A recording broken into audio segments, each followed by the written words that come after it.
Hi, welcome to theCUBE. I'm your host, Lisa Martin, and we are on the ground at Google in Mountain View, California with the CloudNOW organization. Tonight is their 5th annual Top Women in Cloud Innovation Award event, and we're so excited to be here with one of the award winners tonight, Tara Hernandez. Tara, welcome to theCUBE. Hi. It's great to have you here. Tara, talk to us about what you're doing here at the CloudNOW event tonight. What's the big driver for you to be here? And talk to us about what this award means to you. Well, first of all, it was a complete shock when I found out about it. I got an email from the organizer saying I had been nominated from someone I had done an interview with many years ago. And so it was very startling. And then I looked in more to the organization and was like, wow, this is really cool.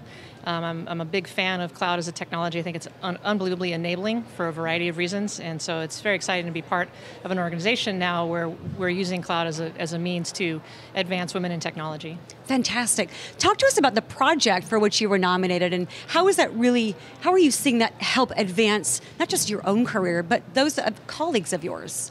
Well, I was nominated for two reasons. One, for a long time, I've been involved with continuous delivery and integration and deployment, infrastructure engineering as a general rule.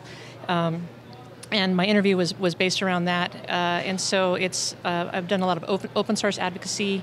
The cloud really has advanced open source in a lot of ways because the cost of entry to spending a few bucks in AWS versus having to go down to Fry's and maxing out your credit card to buy a server, there's a big difference there, right? Right. And then combined with, I've been very blessed in my career with a lot of great support and mentors, and I feel like I need to give back to the industry, and I've done a lot of advocacy in the last couple of years for women in technology in particular. And the same thing, if you're coming out of school or a boot camp and you need some servers to work on your projects, or you want to do some, developing some entrepreneurial opportunities, you can spend a few bucks in AWS and get a lot farther on your own without having to go through, a lot of cost expenditure, or having to go through the VCs before you're ready, any of that stuff. So the barrier of entry gets lower, which means more people, including women, have an opportunity to get started.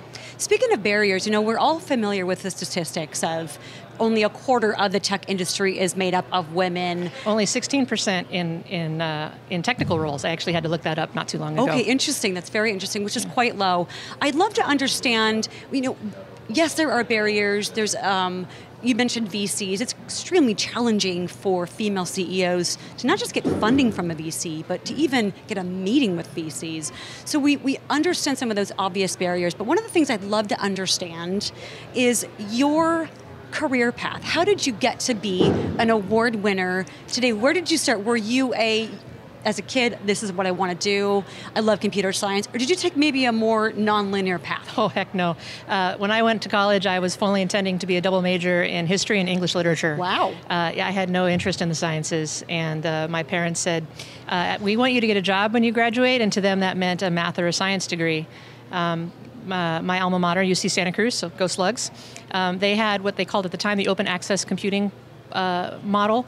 Anybody who wanted an email account could get one, which was unusual at the time. Yeah. I met a whole bunch of other people who also had email accounts, and when I went to figure out what do I want to do for a major, I'm like, well, I'll do computer science because I've met some people and they're nice. That is literally how I got into computers. Wow, interesting. I had no other background. Did you just fall in love with it immediately? No. Okay, so talk to us about that path, and who were your influences, both female influences, male influences, when you were at UCSC?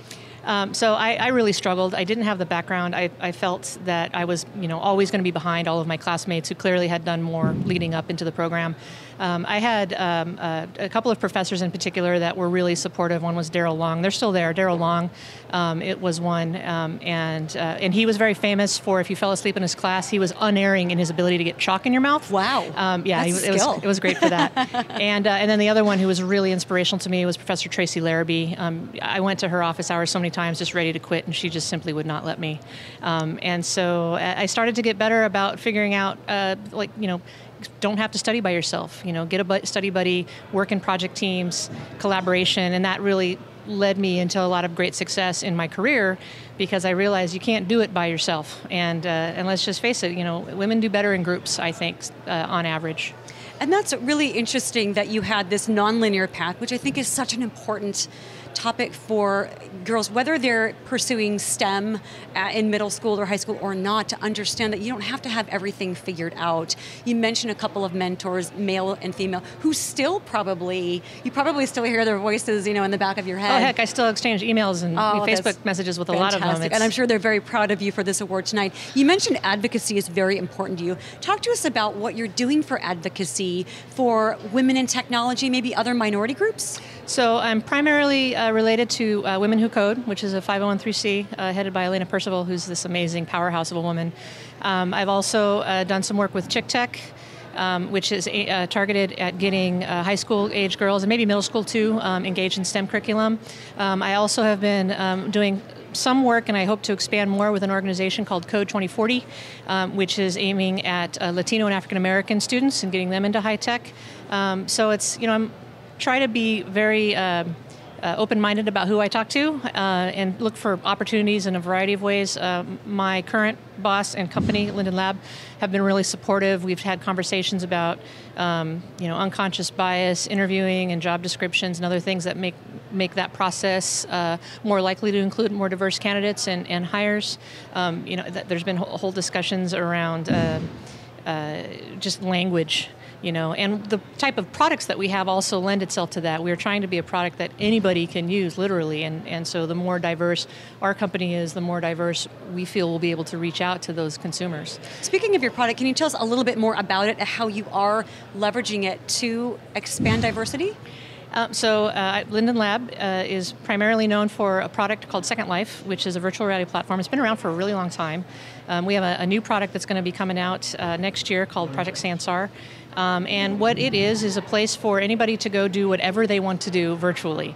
And we try to support that creativity with monetization. So if you're an artist, you could create a new building or artwork or clothing or an avatar, and you can sell it and make some money off of it. And there are people who do quite lucrative things in there. We hope to replicate that in Sansar. The biggest difference with Sansar, of course, is it's more modern graphics system. There's a heavy emphasis in virtual reality. But I think the biggest thing is that Second Life and Sansar will allow you to be whoever you want to be.